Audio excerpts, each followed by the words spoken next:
नमस्ते सबैजनालाई। म कृष्ण छेत्री, मिलिङ बस्ती है। हजुरहरूले यो देख्नुभयो होला, यो पुल, यो मिलिङ बस्ती खङखोला हाम्रै गाउँको पुल खोलाको हो यो भिडियो है। मैले भिडियो बनाउनुको उद्देश्य चाहिँ के हो भन्दाखेरि चाहिँ म मेरो लागि पर्सनल गाडी कुदाउनुको लागि मात्रै चाहिँ होइन।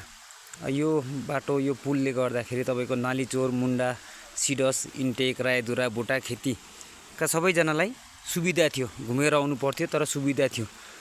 यो 4 तारिक भएको घटना हो, अक्टोबर 4 तारिक पानीको कारणले गर्दा भएको हो। तर यहाँ पहिला हिँड्ने बाटो थियो, गाडी कुद्ने, सानो वैगनर अल्टो पनि कुद्ने थियो, बाइक स्कुटी मान्छे हिँड्ने पुल पनि थियो। हजुरहरूले बनाउँछु भनेर भत्काइदिनु भयो।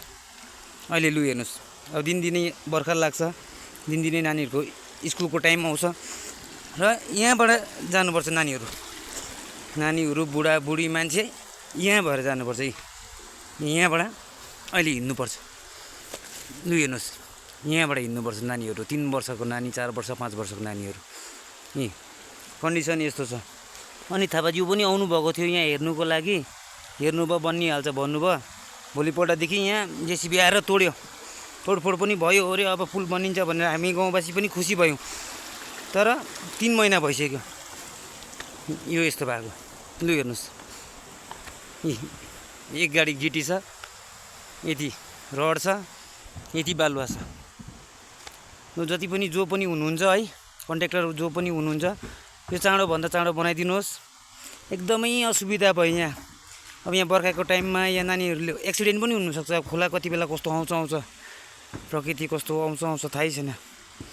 लु हेर्नुहोस्, यो एकदम हजुरहरूले सक्दोभन्दा सक्दो भिडियो सेयर गरिदिनुहोस्। तपाईँहरूको गाउँमा पनि सायद यस्तै भइरहेको होला, आसपास नै मात्रै भइरहेको होला है। यो एकदम मुख्य मान्छे हजुरहरूको फोनमा पनि पुगोस्। जस्तो खोलिन्छ त्यस्तै आओस् यो भिडियो चाहिँ। अलिकति धर्म पनि गर्नुहोस् हजुरहरूले। सेवा नै ठुलो धर्म भन्छ, तर खै अहिले पाप फलिफाप है, अर्थी दिए नि स्वार्थी हुन्छ। लु हेर्नुहोस्,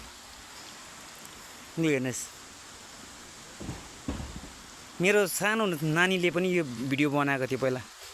त्यो भिडियो पनि म तपाईँलाई पठाइदिन्छु। हाम्रो ठुलो मान्छेको पुकार नसुनिदिए पनि कमसेकम सानो 5-6 वर्षको नानीको पुकार चाहिँ सुनिदिनुहोस् हजुरले। लु हेर्नुहोस्।